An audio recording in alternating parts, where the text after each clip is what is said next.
Hola, vamos a analizar el funcionamiento o el diseño de un oscilador de puente de Wien para verificar qué tan exactos o qué tan precisos podrían ser este tipo de circuitos para generar una señal senoidal.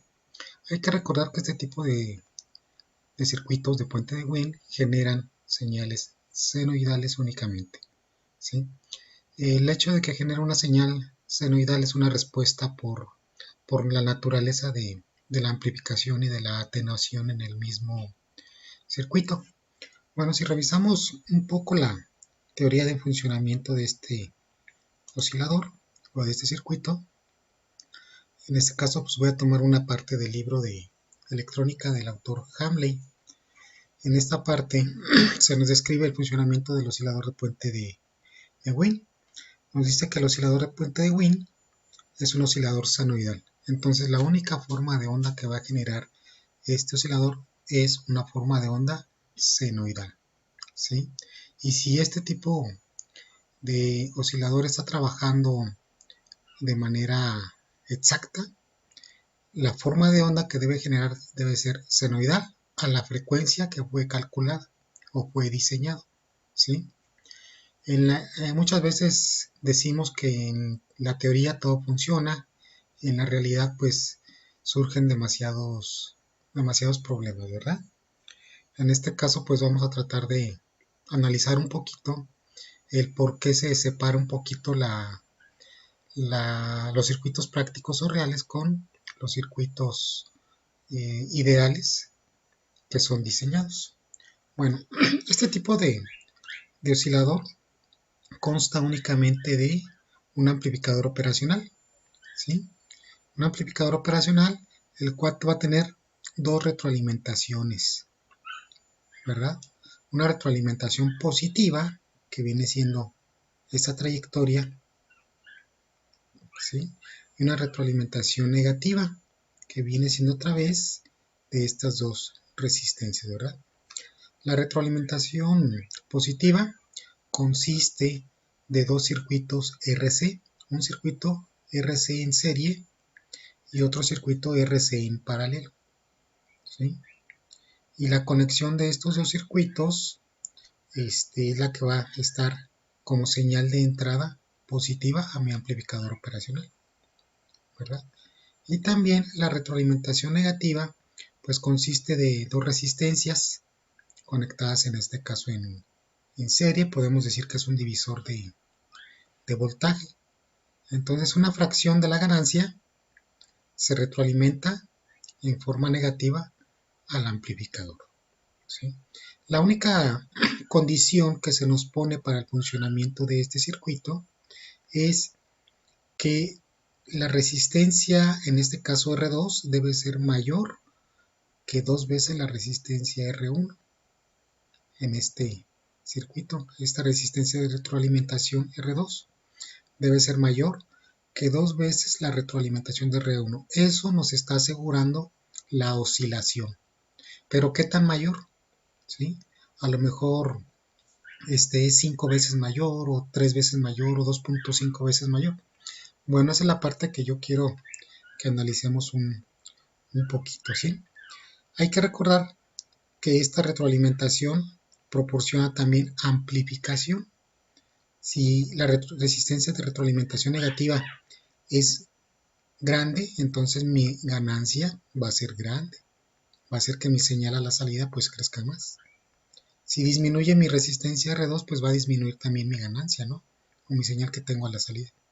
Entonces, esa es la única condición que se debe de cumplir, ¿verdad?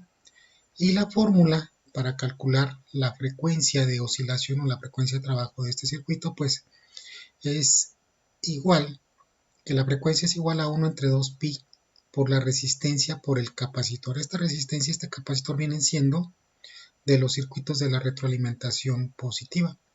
El circuito RC en serie y el circuito RC en paralelo tienen el mismo valor de los componentes, ¿no? La misma resistencia y el mismo valor del capacitor. Entonces, para su diseño no tengo yo que meterme absolutamente con el análisis de AC para nada, ¿sí? ni tengo que meterme con el análisis de funcionamiento interno del amplificador operacional, ¿sí?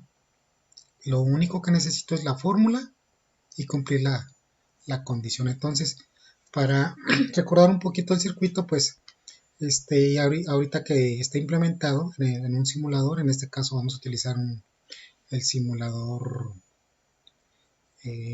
multisim, que pues haciendo yo pruebas pues fue el que más funcionó de acuerdo a lo calculado, ¿verdad? El Proteus también por ahí tuvo un desempeño pues no tan óptimo.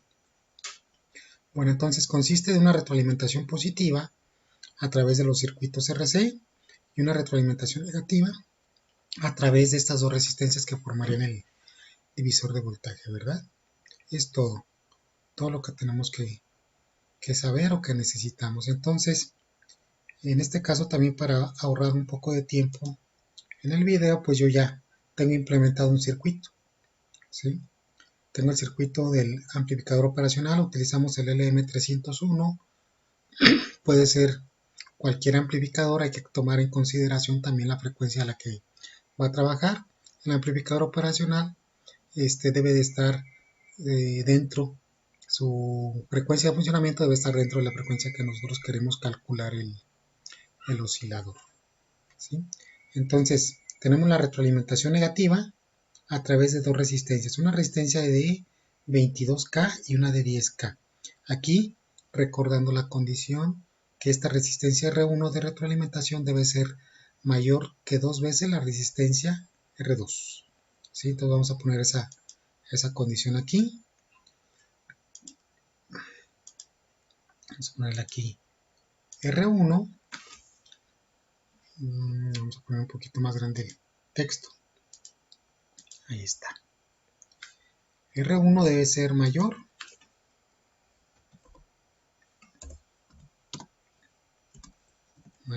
que 2 veces R2, ¿verdad? En este caso, pues está cumpliendo esa condición. Luego la fórmula para calcular la frecuencia, vamos a traernos la de aquí del texto. Le vamos a poner aquí una instantánea. La vamos a copiar y la vamos a pegar acá en el multisim, ¿verdad? Vamos a ponerla aquí. Esa es la fórmula para calcular la frecuencia. Entonces, de los datos que yo ya tengo para realizar el diseño, pues viene siendo la frecuencia, ¿sí? Y me falta conocer los valores de la resistencia y el capacitor. Aquí lo más recomendable es hacer la suposición de un valor del capacitor y después despejar la resistencia, ¿sí? Ya que es más factible en la práctica ajustar un valor de resistencia que ajustar el valor de un capacitor. Entonces vamos a suponer si el capacitor vale 0.1 micro, puede ser cualquier otro valor del capacitor, pero en este caso ya estos valores que tengo aquí son precisamente para ese valor de 0.1 micro del capacitor. Vamos a poner aquí si C es igual, se ve muy pequeñito, vamos a dejarle aquí en 14 y aquí. Si C es igual a 0.1 microfaradio, ¿verdad? Y la frecuencia es igual a 750 Hz. Entonces de aquí despejaríamos R, ¿verdad? De esta ecuación de la frecuencia, y R va a resultar pues un valor como el que ya tengo yo aquí de 2122. En realidad es 2122.059, pero vamos a cerrarlo en 2122. Ya las decimales nos pueden afectar muy poquito, ¿verdad? Entonces en el diseño del oscilador tengo que poner los circuitos RC con un valor de C 0.1 micro y R de 2122 ohms, ¿verdad? Y en la vida real, pues este 2122 tendría que ser sustituido por posiblemente una resistencia de 2100 más una resistencia de 22 ohms, ¿verdad?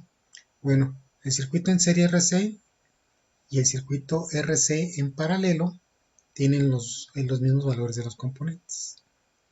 Bueno, he conectado a la salida un osciloscopio para poder ver la forma de onda de la señal, y también he conectado un contador de frecuencia, ¿sí? Para verificar pues los valores que queremos obtener de la frecuencia, y también verificar que la señal a la salida sea una señal senoidal, como se nos dice de este oscilador. Entonces, pues ya prácticamente el circuito está hecho. Estoy poniendo un voltaje de alimentación positivo de 15 volts, voltaje de alimentación negativo de menos 15 volts. Entonces, si hacemos la simulación, vamos a darle aquí en el osciloscopio y en el contador de frecuencia, ¿verdad? Entonces aquí vemos en la señal de salida en el osciloscopio, pues es una señal que tiene una forma de onda parecida a la señal senoidal. No es exactamente una senoidal porque pues está recortada, ¿sí? Y precisamente la señal está recortada en sus puntas debido a la ganancia que se le está dando en esta retroalimentación negativa, ¿sí? Se cumple la condición de que R1 sea mayor que 2 veces R2, pero se le está dando demasiada ganancia.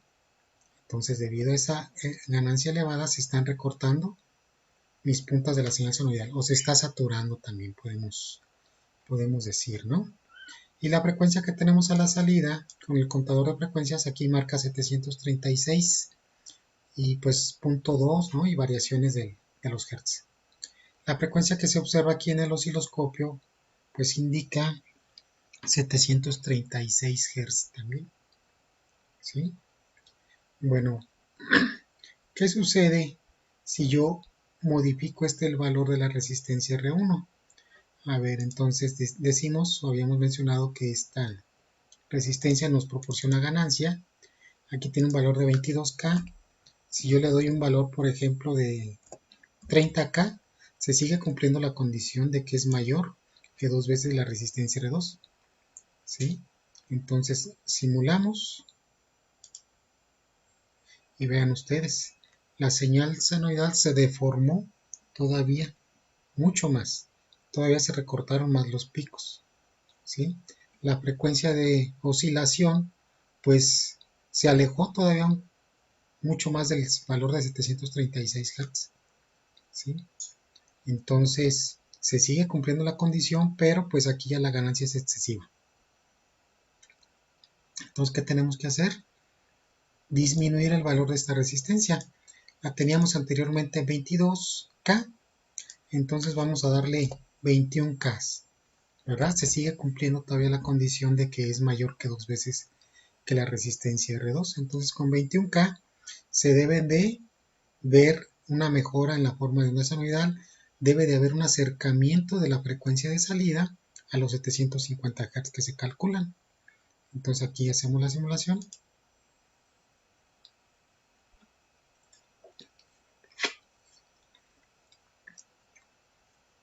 La señal de la forma de onda, o la forma de onda de la señal senoidal, pues ya se acerca un poquito más a la senoidal, ¿no? El recorte en las puntas pues es pequeño.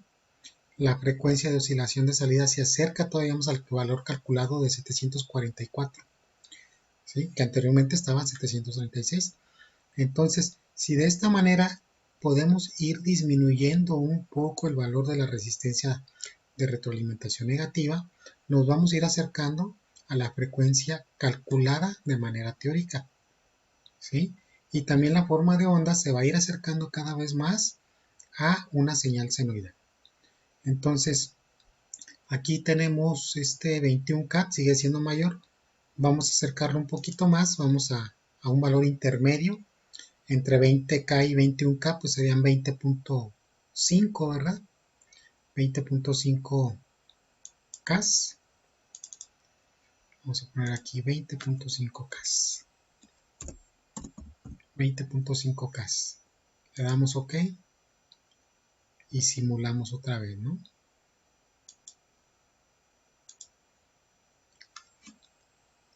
Se tarda un poquito más, ¿no? Pero bueno, finalmente se genera la señal. Vean ahora, la frecuencia de salida son 748 Hz, prácticamente 2 Hz, comparados con 750, pues prácticamente es nada, ¿verdad? Y la forma de onda, pues ya podemos decir que es una señal senoidal. Se alcanzan a ver aquí un poquito recortada, ¿no? Pero todavía nos falta, todavía tenemos chance de medio kilo, o sea, 500 ohms, de variar esa resistencia y acercarnos todavía un poquito más, ¿sí? A ver, vamos a ponerle, por ejemplo, 20 en lugar de 0.5, vamos a ponerle 20.2, ¿verdad? 20.2 y simulamos.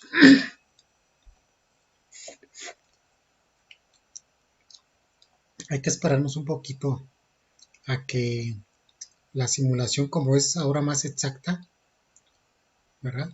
Pues se tarda un poquito más en realizar los cálculos, ¿no? Pero entonces vean la frecuencia que tenemos ahorita, 749.44. Prácticamente tenemos 0.5 Hz de diferencia, no es nada, no representa absolutamente nada. Y la señal senoidal que se espera tener a la salida, pues prácticamente sí está presente, ¿no? Una señal senoidal. Todavía podemos bajarnos a lo mejor 100 ohms o 0.1 ohm y a lo mejor quedamos prácticamente en los 750. A ver, vamos a hacer esa última prueba. Detenemos la simulación. Si yo pongo 20.1 kilo ohm, todavía sigo cumpliendo con la condición de las dos resistencias, ¿no? Sigue siendo mayor, ¿verdad? Entonces, aquí le damos simular. Nos esperamos un poquito.